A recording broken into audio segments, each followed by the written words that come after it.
All right, everyone. So let's talk about the ongoing conflict between Armenia and Azerbaijan. Azerbaijan just recently attacked Armenia, but they attacked a specific region of Armenia that borders with Azerbaijan, and it also borders with the autonomous Azeri government of Nakhchivan, which is really Azerbaijan. This region is called Syunik. The Azeris attacked this region of Armenia. Syunik is right in between Nakhchivan and Nagorno-Karabakh, which was just recently retaken by Azerbaijan in the war that occurred last year. So Azerbaijan controls Nagorno-Karabakh, which means that Nagorno-Karabakh is now just a part of Azerbaijan. And within Armenia, this region of Syunik borders with Nagorno-Karabakh, which is now Azerbaijan, and Nakhchivan. So if Azerbaijan can take control over Syunik, then that means that Turkey, which borders with Nakhchivan, has direct access from Nakhchivan through Syunik into Nagorno-Karabakh, which is really now Azerbaijan, and from Azerbaijan has direct access through Baku into the Caspian Sea. And why is the Caspian Sea so important to Turkey? Because on the Caspian Sea is Central Asia, in which lies Afghanistan, Kazakhstan, Uzbekistan, these Central Asian countries, which are mainly Turkic. And Turkey has this grand aspiration of establishing a Turkic NATO, a Turkish NATO led by Ankara, or maybe Istanbul if the Ottoman Empire revives and they want to make Istanbul the capital of their empire again, just like in the past.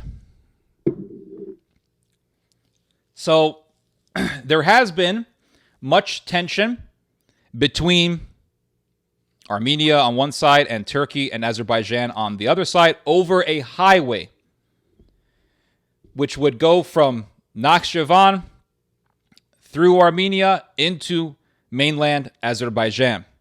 Now, initially, the prime minister of Azerbaijan, Pashinyan, agreed to have a highway and a railroad from Nakhchivan through Armenia into Azerbaijan. But now Pashinyan is stating, well, we will agree just to have a railroad. We'll agree just to have a railroad. We don't want a vehicle highway. We'll just have a railroad. And a lot of Armenians want a railroad from Nakhchivan through Armenia into Azerbaijan because that would help the economy of Armenia. And they are Armenians who are stating that such a railroad, such a transit way would increase the GDP of Armenia by, I think, 30% in 2 years. But Turkey and Azerbaijan want a highway. They want a vehicle highway so that any Azeri can get into his car and drive from Azerbaijan through Armenia into Nakhchivan and vice versa. But the Armenians don't want that. They say, well, we just agreed to have a railroad. And this has been something of great contention between the two sides. And I just want to read to you guys an article that was published by the BBC recently. I just want to read to you guys one paragraph from this article. It says, the single biggest issue is that Azerbaijan wants to have a corridor running through to its exclave, Nakhchivan, and ultimately to its ally, Turkey. This so-called Zangezur corridor, this is what they're calling this project, would have to pass through Armenian territory. But Armenia will not accept having a road on its land under Azerbaijan's control. So Armenia says, okay, we'll have a railroad, right? We'll have a railroad to transport goods, and that'll help our economy. Fine. But we don't want to have this vehicle highway controlled by Azerbaijan running through our country. And that is understandably so. Now, Pashinyan initially agreed to have a highway and a railroad running through Armenia, in between Nakhchivan and Azerbaijan.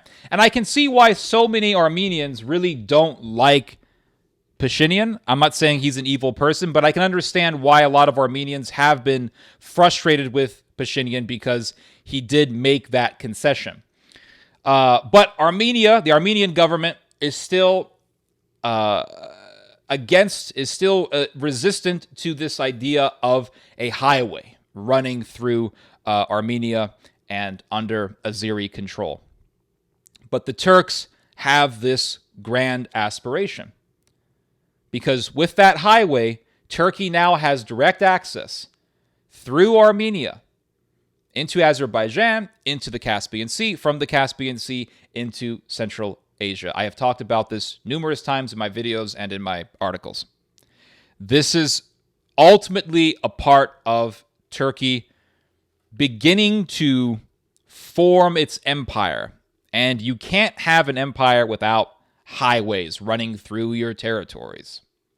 And ultimately, Turkey wants to establish an empire under which would be many, many territories. It wants to control Central Asia. It wants to control the South Caucasus, especially Azerbaijan, especially Armenia, because let's not forget what happened during the First World War.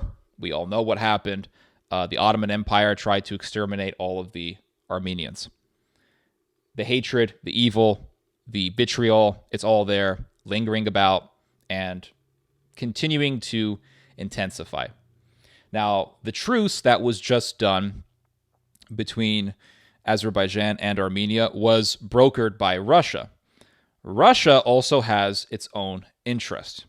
And as I have been saying for years now, we are living in the era of the revival of empires. Russia wants to revive its empire, hence why it took over Crimea, hence why it had a war with Georgia, hence why you have thousands of Russian troops in Nagorno-Karabakh as we speak, and you have a Russian military base in Armenia. And I have heard the opinion that the reason why Russia will side with Armenia is to force Armenia to basically embed itself into the Russian Federation, to be absorbed by the Russian Federation. In other words, Russia will tell the Armenians, yeah, we'll save you from the Turks, but you have to be under our power. Okay, fine. And if that's the case, then I completely understand why Armenia would want to be under the Russians. I mean, yeah, fine, you're giving up your independence to be under Russia, but you're safe. That's what's most important. I would completely understand that. Yeah, have the Russians fight the Turks. And I think eventually that is what's going to happen. Eventually what's going to happen is a war between Russia and Turkey. And we have already seen violence being done by both sides against each other. Turkey shooting down a Russian jet. Last year, I believe in February, the Russian Air Force alongside the Syrian Air Force slaughtered dozens of Turkish troops. Blood has already been shed. These little events of violence are merely foreshadowers. These are presaging events to something much more destructive. And we are seeing this chess game being done between the Russians and the Turks. Okay, Turkey wants to revive its power. Here comes Russia taking over Crimea, which is right across Turkey. There you have a Russian foothold right there in the Ukraine. Turkey is in Syria, Russia is in Syria. Turkey is in Iraq, Russia is in Iraq. They are playing the chess game. And you're seeing the two sides vying with each other. And I think eventually in the future there's going to be a war between the two sides. And one more thing that I want to mention before ending this video, and that is that let's not forget that this is not going to be just a Muslim problem. People want to think, or people want to argue, that it's going to be just a Muslim problem. In the earlier war between the Azeris and the Armenians over Nagorno-Karabakh in the early to mid 1990s, it wasn't just Muslims fighting the Armenians. You also had Ukrainian neo-Nazis who traveled from the Ukraine to the South Caucasus, which is not really that long of a distance, to fight against the Armenians on the side of the Azeris. You also had Turkish nationalists who were members of the Grey Wolves, and they were also there to fight against the Armenians. So I think that this is sort of a microcosm of the future. When the Russians were fighting the Chechens, also Ukrainian neo-Nazis went to the North Caucasus to fight against the Russians on the side of the Chechens. So it's not going to be just an Islamic problem. You're going to have Muslims, yes, but you're also going to have nationalists, like Turkish nationalists, who aren't all Muslim. Many of these people are atheists who believe in Darwinism. And you're also going to have Nazis siding with the Muslims in the future to fight and kill the Christians. So what's happening right now in the South Caucasus is it's a presaging sign of what is to come, and that is a revived Turkey, and also a revival of the war between the Russians and the Turks, basically a resumption of what was happening during the First World War. Anyway, you guys just heard some theology. God bless.